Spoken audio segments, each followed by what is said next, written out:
Assalamualaikum dear students, welcome to the platform of Nan Academy. I am your host Mohammad अज़ुल करनैन।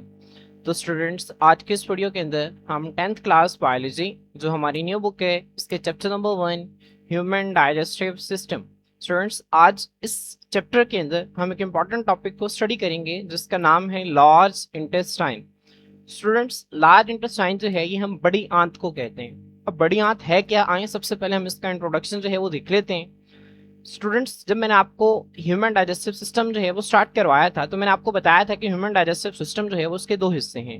एक को हम नाम देते हैं एलिमेंट्री कैनाल का और एक को हम नाम देते हैं असेसरी डाइजेस्टिव ऑर्गन्स, जिसको हम हेल्पर डाइजेस्टिव ऑर्गन्स का नाम भी देते थे। मैंने आपको बताया था कि जो एलिमेंट्री कैनाल है ये एक लॉन्ग ट्यूब है जो कि माउथ से स्टार्ट होती है और एनस पे जाके जो है वो खत्म होती है। माउथ वो ओपनिंग है जिसके जरिए हम खुराक को मुंह के अंदर लेते हैं और एनस वो ओपनिंग है जिसके जरिए हम फालतू मादों को, वेस्ट मटेरियल्स को जो है वो अपने जिस्म से खारिज कर देते हैं, बाहर निकाल देते हैं। तो माउथ से लेकर एनस तक एक लॉन्ग ट्यूब थी जिसको हम एलिमेंट्री कैनाल कहते थे। फिर हमने एलिमेंट्री कैनाल के हिस्सों को स्टडी किया। सबसे पहले हमने ओरल कैविटी को देखा, उसके बाद हमने हलक फैरंक्स को देखा और एसोफेगस खुराक की नाली को देखा। देन स्टूडेंट्स हमने स्टमक को डिस्कस किया। उसके बाद स्टूडेंट्स हमने स्मॉल इंटेस्टाइन को देखा और स्मॉल इंटेस्टाइन के अंदर मैंने आपको बताया था कि इसके अंदर फूड की कंप्लीट डाइजेशन भी होती है और अब्जॉर्प्शन भी होती है। ना सिर्फ खुराक को जज़ब किया जाता है बल्कि स्मॉल इंटेस्टाइन के अंदर वो जो विलाय मौजूद होते थे उन विलाय की मदद से फूड की अब्जॉर्प्शन भी की जाती है। तो अब स्टूडेंट्स, जो स्मॉल इंटेस्टाइन के अंदर जो मटीरियल जो है वो बनता है उसको आगे मुंतकिल कर दिया जाता है इस लार्ज इंटेस्टाइन के अंदर। तो लार्ज इंटेस्टाइन स्टूडेंट्स है क्या और इसके अंदर फंक्शन क्या है, इसमें फंक्शन कौन कौन से होते हैं, तो स्टूडेंट्स इसको हम आज के इस लेक्चर के अंदर डिटेल से स्टडी करेंगे। तो स्टूडेंट्स, सबसे पहले वही पॉइंट जो मैंने आपको स्मॉल इंटेस्टाइन के शुरू में बताया था कि लार्ज इंटेस्टाइन को लार्ज जो है वो इस वजह से नहीं कहा जाता क्योंकि इसकी लंबाई ज्यादा है, बल्कि इसको लार्ज इंटेस्टाइन इस वजह से कहा जाता है क्योंकि इसका जो ल्यूमन है, इसकी जो मोटाई है, इसके अंदर ये जो जगह है ये क्या होती है, ये ज्यादा होती है। तो इसका जो डायमीटर है स्टूडेंट्स वो तकरीबन 6.5 सेंटीमीटर होता है, जबकि जो स्मॉल इंटेस्टाइन का डायमीटर है वो तकरीबन 2.5 सेंटीमीटर होता है। जो स्मॉल इंटेस्टाइन की लेंथ है स्टूडेंट्स वो तकरीबन 7 मीटर थी, जबकि जो लार्ज इंटेस्टाइन की लेंथ है ये तकरीबन जो है वो 1.5 मीटर होती है। तो ये आपकी बुक में इसकी लेंथ नहीं लिखी हुई, लेकिन आपने इसको छोटा सा करके बुक पे लिख लेना है ताकि आप लोगों को याद रहे कि जो लार्ज इंटेस्टाइन है उसकी तकरीबन 1.5 मीटर 1.5 मीटर लेंथ होती है। और इसको लार्ज जो है वो उसके साइज की वजह से नहीं बल्कि इसके डायमीटर की वजह से कहा जाता है। तो आपने इस पॉइंट को भी याद रखना है। तो स्टूडेंट्स, यहाँ पे देखिए हम इसके इंट्रोडक्शन देखते हैं। वो कहते हैं after the absorption of digested food. Digested food से मुराद ये कि हजमशुदा खुराक। हजमशुदा खुराक से क्या मुराद है, प्रोटीन जो हैं वो अमाइनो एसिड्स के अंदर टूट गए हैं, उसके बाद फैट जो बचे लिपिड्स हैं वो फैटी एसिड्स और ग्लाइसरोल में टूट गए हैं, जो पॉलीसेक्राइड्स हैं वो ग्लूकोज में टूट गए हैं, सिंपल शुगर्स के अंदर टूट गए हैं। तो अब ये जो डाइजेस्टेड फूड है, ये जो सिंपल मॉलिक्यूल्स हैं, इनको एब्जॉर्ब कर लिया गया है। तो डाइजेस्टेड फूड को जज़ब करने के बाद और इसके साथ कुछ वाटर को भी जो है वो एब्जॉर्ब किया जाता है स्मॉल इंटेस्टाइन के अंदर। जाहिर सी बात है ये जो एब्जॉर्प्शन है ये सिर्फ फूड की नहीं होती, डाइजेस्टेड फूड की नहीं होती, बल्कि साथ ही साथ जो है वो वाटर की भी एब्जॉर्प्शन होती है। तो थोड़ी सी क्वांटिटी के अंदर वाटर और डाइजेस्टेड फूड को स्मॉल इंटेस्टाइन में जज़ब करने के बाद जो अनडाइजेस्टेड मटेरियल होता है, अनडाइजेस्टेड मटेरियल से मुराद ये है कि वो मटेरियल जिसको हमारी बॉडी जो है वो ब्रेक नहीं कर सकती। मिसाल के तौर पर सेलुलोज।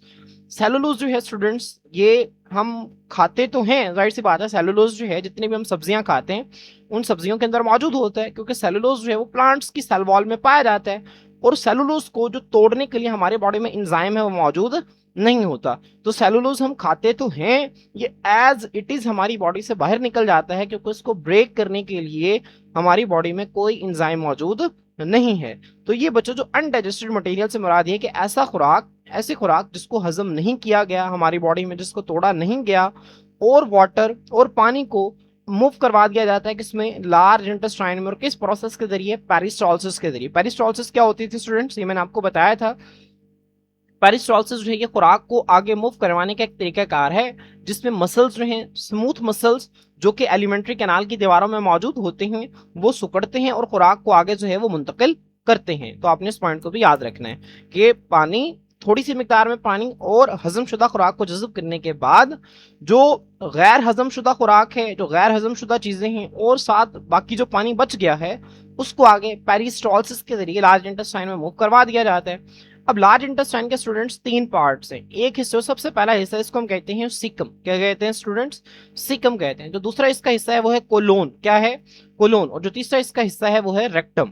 तो कितने पार्ट्स हैं स्टूडेंट्स? तीन पार्ट्स हैं, सीकम, कोलोन और रेक्टम। कौन कौन से तीन पार्ट्स हैं? सीकम, कोलोन और रेक्टम। स्टूडेंट्स आपकी बुक के अंदर सिर्फ इनके नाम लिखे हुए हैं, लेकिन जब आप फर्स्ट ईयर के अंदर बायोलॉजी में इसको पढ़ेंगे तो वहां पे इसकी डिटेल्स जो हैं वो मेंशन हैं। सिकम के हवाले से आपकी बुक में लिखा हुआ है अब पाउच, ये थैली है। पाउच किसे कहते हैं? थैली को कहते हैं। डेट फॉर्म्स जंक्शन, जो कि जोड़ बनाती है किसके साथ? स्मॉल इंटेस्टाइन के साथ। तो यहाँ पे देखें स्टूडेंट्स, ये आपको नजर आ रहा है इलियम। ये इलियम जो है ये स्मॉल इंटेस्टाइन का लास्ट पार्ट था और ये लार्ज इंटेस्टाइन यहाँ से शुरू हो रही है। तो लार्ज इंटेस्टाइन का जो पहले वाला हिस्सा है जिसको हम सीकम कहते हैं, तो सीकम क्या करती है स्टूडेंट्स? ये इलियम के साथ यहाँ पे क्या बनाती है? एक जंक्शन बनाती है, एक जोड़ बनाती है। तो आपने इसको याद रखना है कि जो सीकम है ये एक थैली है, ये पाउच है, ये जो आपको नजर आ रहा है ये पाउच है जो कि स्मॉल इंटेस्टाइन के साथ जोड़ बनाती है, जंक्शन बनाती है। अब स्टूडेंट्स सीकम जो है इसका यहां से आप देखें तो इसका नीचे वाला किनारा जो है ये बिल्कुल बंद है आगे से, ये कहीं पे ओपन नहीं हो रहा, बल्कि ये यहाँ पे जितनी भी फूड सीकम के अंदर आएगी वो आगे डायरेक्ट जो है ये अगले हिस्से के अंदर चली जाएगी जिसका नाम है कोलोन। तो जो भी चीजें सीकम के अंदर आएंगी वो लार्ज इंटेस्टाइन में आगे कोलोन के पास चली जाएंगी।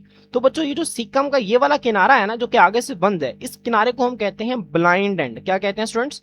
Blind and. ब्लाइंड वैसे अंधे को कहते हैं, लेकिन ब्लाइंड एंड से मुराद ये कि ऐसा किनारा जो कि आगे से क्या होता है? बंद होता है। तो आपने इस पॉइंट को याद रखना है। अब ये जो सीकम का ब्लाइंड एंड है बच्चों, यहां से एक फिंगर लाइक प्रोजेक्शन, प्रोजेक्शन का मतलब होता है बाहर की तरफ निकली हुई चीज, एक फिंगर लाइक प्रोजेक्शन निकलती है। इस फिंगर लाइक प्रोजेक्शन को हम कहते हैं अपेंडिक्स। क्या कहते हैं स्टूडेंट्स? अपेंडिक्स कहते हैं। तो आपने इस पॉइंट को याद रखना है। तो यहाँ पे देखें, there is a small finger like appendix at the blind end of caecum. Caecum का वो किनारा जो कि आगे से बंद होता है, वहां पर एक छोटी सी उंगली की तरह की क्या होती है? अपेंडिक्स होती है। अब बच्चों जो अपेंडिक्स है ये हमारे बॉडी के अंदर टोटली नॉन फंक्शनल है, इसका कोई फंक्शन हमारी बॉडी में नहीं होता। ठीक है। अब स्टूडेंट्स ये जो अपेंडिक्स है मैं आपको बता रहा हूँ कि हमारी बॉडी के अंदर नॉन फंक्शनल है। जब हम आगे एवोल्यूशन वाला चैप्टर पढ़ेंगे ना तो वहां पे मैं आपको बताऊंगा कि कुछ ऐसे हमारी बॉडी के अंदर ऑर्गन्स हैं जिनका बहुत पहले हमारी बॉडी के अंदर काम था, लेकिन आहिस्ता आहिस्ता उनका काम जो है वो खत्म हो गया। जैसे वो आपने अकल दाढ़ सुनी होगी, विजडम टिथ, वो पहले हमारी बॉडी के अंदर होते थे, अब जो है वो हमारी बॉडी के अंदर उसका कोई फंक्शन नहीं है। इसी तरह स्टूडेंट्स हमारे कान के अंदर जो है वो पहले मसल्स होते थे, हम कानों को मूव करवा सकते थे। ठीक है। जिस तरह आप हाथी को देखते हैं ना, हाथी अपने कानों को यूं यूं हिला रहा होता है, तो इसी तरह जो इंसान थे वो भी पहले अपने कानों के अंदर जो मसल्स थे उनको कंट्रोल कर सकते थे, लेकिन अब वो अपने कानों के अंदर मसल्स को कंट्रोल नहीं कर सकते। तो हमारी बॉडी के अंदर कुछ ऐसे ऑर्गन्स हैं जिनका माजी में फंक्शन था लेकिन अब फंक्शन नहीं है, तो उनमें जो जो एक हिस्सा है वो अपेंडिक्स का भी है। ठीक है। तो हम इसको एवोल्यूशन वाले चैप्टर में जो है वो तफसील से देखेंगे। तो आपने याद रखना है कि जो अपेंडिक्स है इसका कोई फंक्शन नहीं होता। बाज औकात क्या होता है स्टूडेंट्स, जब यहाँ से इलियम से जो फूड है वो सिकम के अंदर आ रही होती है तो जो फूड के कुछ पार्टिकल्स जो हैं वो इस अपेंडिक्स के अंदर आ जाते हैं। अब स्टूडेंट्स यहाँ पे जब अपेंडिक्स के अंदर फूड आती है तो उस फूड को तोड़ने के लिए, ब्रेक करने के लिए जो है वो यहाँ पे बैक्टीरिया भी आ जाते हैं। अब उन बैक्टीरिया के आने की वजह से अपेंडिक्स जो है बच्चों इसके अंदर इन्फेक्शन हो जाता है। क्या हो जाता है? इन्फेक्शन हो जाता है। ठीक है। अब बच्चों ये जो इन्फेक्शन जब अपेंडिक्स के अंदर हो जाता है ना तो इसे हम नाम देते हैं अपेंडिसाइटिस। किसका नाम देते हैं स्टूडेंट्स? अपेंडिसाइटिस का नाम देते हैं। तो आपने इसको याद रखना है कि जब अपेंडिक्स के अंदर इन्फेक्शन होता है तो इसको हम क्या कहते हैं? अपेंडिसाइटिस कहते हैं। और फिर इसके नतीजा में क्या किया जाता है बच्चों? इसको ऑपरेशन के जरिए सर्जिकली जो है वो इसको जिस्म से काट कर इसको अलग कर दिया जाता है। तो यहाँ पे देखें, infection in appendix causes severe pain. जब अपेंडिक्स के अंदर जो है वो इन्फेक्शन हो जाता है तो इसके नतीजे में शदीद दर्द होती है। यहाँ पे देखें एक ऐसी अपेंडिक्स है जिसके अंदर इन्फेक्शन हुआ हुआ है, तो जब इसके अंदर इन्फेक्शन हो जाएगा तो बहुत ज्यादा जो है वो क्या होती है? पेन होती है, दर्द होती है। If infected appendix is not removed surgically, अगर बच्चों ये जो इन्फेक्टेड अपेंडिक्स है, ऐसी अपेंडिक्स जिसके अंदर बैक्टीरिया चले गए, इन्फेक्शन हो गया, अगर आप इसको ऑपरेशन के जरिए जिस्म से बाहर नहीं निकालते, इट कैन ब्रस्ट, ये फट सकती है। और जाहिर सी बात है जब ये फटेगी तो इसके अंदर जो बैक्टीरिया है वो पेट के बाकी हिस्सों में मुंतकिल हो जाएंगे, तो वहां पर भी जो है वो क्या हो सकता है? इन्फेक्शन हो सकता है। तो इट कैन ब्रस्ट, ये फट सकती है। एंड इन्फेक्शन में स्प्रेड, और ये जो इन्फेक्शन है, इन्फेक्शन का मतलब क्या होता है? स्प्रेड ऑफ माइक्रो ऑर्गेनिजम्स, जरासीम का फैलना। जरासीम का जो फैलना है इसको हम क्या कहते हैं, इन्फेक्शन कहते हैं। हमारी बॉडी का कोई भी ऐसा पार्ट जहां पे माइक्रो ऑर्गेनिजम्स अपनी तादाद को ज्यादा करते हैं, हम कहते हैं यहाँ पे इन्फेक्शन हो गया। तो ये फटती है और इन्फेक्शन हो सकता है, और ये जो इन्फेक्शन है बच्चों ये एब्डोमेन के अंदर जो है वो स्प्रेड कर सकता है, फैल सकता है। तो ये जो पॉइंट है स्टूडेंट्स, ये आपकी बुक में एक छोटे से बॉक्स के अंदर लिखा हुआ है, आप लोगों ने इसको अच्छी तरह से याद रखना है। ठीक है बच्चे, जो अपेंडिक्स का ऑपरेशन है ये बहुत कॉमन है, क्योंकि अपेंडिक्स के अंदर जब फूड के पार्टिकल्स चले जाते हैं तो वहाँ पे इन्फ्लेमेशन हो जाती है, इन्फेक्शन हो जाता है। इन्फ्लेमेशन का मतलब होता है सूजन। मैं आपको जब इससे अगला चैप्टर हम पढ़ेंगे ना, वहाँ पे मैं आपको इन्फ्लेमेशन के हवाले से तफसील से बताऊंगा। तो अभी आपने याद रखना है कि इन्फ्लेमेशन सूजन को कहते हैं। जब अपेंडिक्स के अंदर इन्फ्लेमेशन हो जाएगा तो यहाँ पे सूजन भी आ जाएगी। तो जब यहाँ पे सूजन आ जाएगी, इन्फेक्शन हो जाएगा, तो अगर ये फट गई तो ये जो इन्फेक्शन है ये जिस्म के बाकी हिस्सों में भी मुंतकिल हो सकता है। तो इसके लिए लाजमी है कि इसको जो है वो सर्जिकली रिमूव करवाया जाए। तो स्टूडेंट्स होपफुली आपको यहाँ तक चीजें जो है वो क्लियर हो गई होंगी। अब बच्चों, लार्ज इंटेस्टाइन का फंक्शन क्या है, यहाँ पे देखें, absorption of more water occurs from large intestine. Large intestine पे बच्चों एंड पे बाकी जो वाटर बच गया है उसकी सारी की तकरीबन क्या हो जाती है, अब्जॉर्प्शन हो जाती है। तो लार्ज इंटेस्टाइन में ज्यादा वाटर की क्या होती है, अब्जॉर्प्शन होती है, ज्यादा पानी को जज़ब किया जाता है। ड्यू टू इट, इस वजह से द अनडाइजेस्टेड मटेरियल। अब बच्चों आपने याद रखना है कि स्मॉल इंटेस्टाइन से लार्ज इंटेस्टाइन में दो चीजें आई थी, एक अनडाइजेस्टेड मटेरियल आया था, दूसरा वाटर आया था। अब जो वाटर की जो है वो एब्जॉर्प्शन हो गई, तो ये जो अनडाइजेस्टेड मटेरियल है ये आहिस्ता आहिस्ता सॉलिडिफाई होना शुरू हो जाएगा, ये आहिस्ता आहिस्ता सख्त होना शुरू हो जाएगा। क्योंकि जाहिर सी बात है पानी की मौजूदगी में वो तो लिक्विड होगा, लेकिन जैसे जैसे पानी को जज़ब किया जाएगा तो वो जो गैर हजमशुदा खुराक है वो आपस में इकट्ठा होती जाएगी, इकट्ठी होती जाएगी, और वो आहिस्ता आहिस्ता सख्त होना शुरू हो जाएगी। तो इस प्रोसेस को हम कहते हैं सॉलिडिफाइज। पानी की जज़ब होने की वजह से जो गैर हजमशुदा मटेरियल है वो सॉलिडिफाई होता है, वो सख्त होता है। और जो सख्त होता है तो इसको हम नाम देते हैं फिजिस का। बच्चों जो फिजिस है इसको हम आम जुबान में, आम लैंग्वेज के अंदर हम इसके लिए लफज इस्तेमाल करते हैं स्टूल का, या फिर इसके लिए हम पूप का लफज भी इस्तेमाल करते हैं। ठीक है, इसको क्या कहते हैं, पखाना कहते हैं। क्या कहते हैं स्टूडेंट, स्टूल या पूप को पखाना कहते हैं। वेस्ट मटेरियल, वो वेस्ट मटेरियल जिसको हम जिस्म से बाहर निकालते हैं, उसको बायोलॉजी के अंदर हम फिजिक्स कहते हैं, और आम लैंग्वेज के अंदर हम इसको स्टूल या फिर पूप, और उर्दू में इसे पखाना कहा जाता है। तो ये जो गैर हजमशुदा खुराक है ये ठोस होकर क्या बना देती है, ये फिजिक्स बना देती है, ये स्टूल बना देती है, और फिर इसको बॉडी से क्या किया जाता है स्टूडेंट्स, आगे बाहर निकाला जाता है। बाहर कैसे निकाला जाता है, हम सबसे पहले इसकी कंपोजिशन को पढ़ते हैं। बच्चे जो फिजिक्स है, ये जो फिजिक्स फुजला है, ये जो पखाना है, आखिर इसकी बनावट क्या है, इसकी कंपोजिशन क्या है। तो एक इंपॉर्टेंट शॉर्ट क्वेश्चन है, आपने इसको याद रखना है। द फिजिक्स कंटेन, बच्चों फिजिक्स के आपने स्पेलिंग याद रखने हैं, FAECES, फिजिक्स। क्या कहते हैं इसे, फिजिक्स कहते हैं। फिजिक्स के अंदर क्या होता है, अनडाइजेस्टेड मटेरियल, जो गैर हजमशुदा खुराक है जो कि हमारी बॉडी के अंदर टूट नहीं सकी, वो होती है। उसके बाद बैक्टीरिया की एक बहुत बड़ी तादाद जो है वो यहाँ पर मौजूद होती है। अब बच्चों जो बैक्टीरिया ये कहाँ से आए, आपने जहन में रखना है, मैंने आपको बताया था कि हमारे स्टमक के अंदर हाइड्रोक्लोरिक एसिड है वो बैक्टीरिया को मार देता है। अब यहाँ पे बैक्टीरिया कहाँ से आए, बच्चों सारे बैक्टीरिया जो है वो नहीं मरते, बहुत थोड़ी मिकदार के अंदर बैक्टीरिया जो है वो रह जाते हैं। अब जाहिर सी बात है जब वो बैक्टीरिया बचकर जो स्टमक है उससे आगे कहाँ पे आ गए हैं, उससे आगे जो है वो स्मॉल इंटेस्टाइन के अंदर आ गए हैं, और लार्ज इंटेस्टाइन के अंदर आ गए, तो वो तकसीम करके जो है वो नए बैक्टीरिया बना लेते हैं। तो फिजिक्स के अंदर जो है वो बैक्टीरिया की भी एक बड़ी तादाद जो है वो मौजूद होती है। उसके बाद broken cells of alimentary canal, जब फूड जो है वो एलिमेंट्री कैनाल से मूव कर रही होती है तो उसकी जो अंदर वाली दीवार है उसके कुछ सेल्स जो हैं वो टूट कर अलग हो जाते हैं। तो वो जो टूटे हुए सेल्स हैं एलिमेंट्री कैनाल के, वो भी फिजिक्स के अंदर मौजूद होती हैं। इसके अलावा फिजिक्स के अंदर मौजूद होता है बाइल पिगमेंट्स।